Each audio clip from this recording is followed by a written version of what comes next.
Alternators from several Honda vehicles often suffer internal component damage and fail due to oil contamination.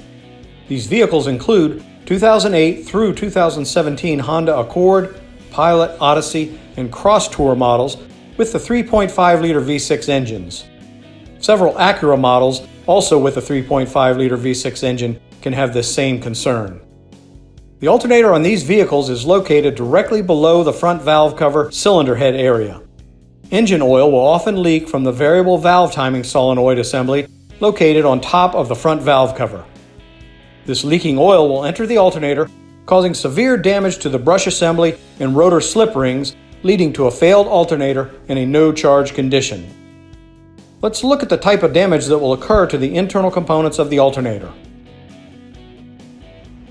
The variable valve timing solenoid and gaskets will need to be replaced to correct the oil leak.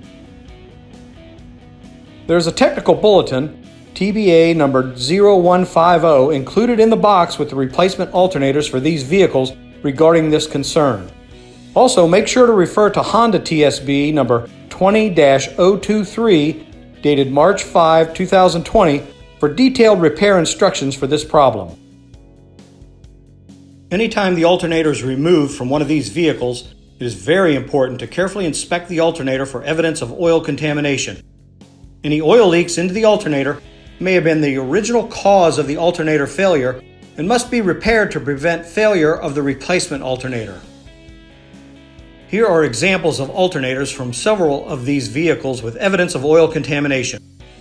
Also, carefully inspect the valve cover gasket on the front cylinder head for possible oil leakage as the cause of the alternator failure, as well as the variable valve timing solenoid.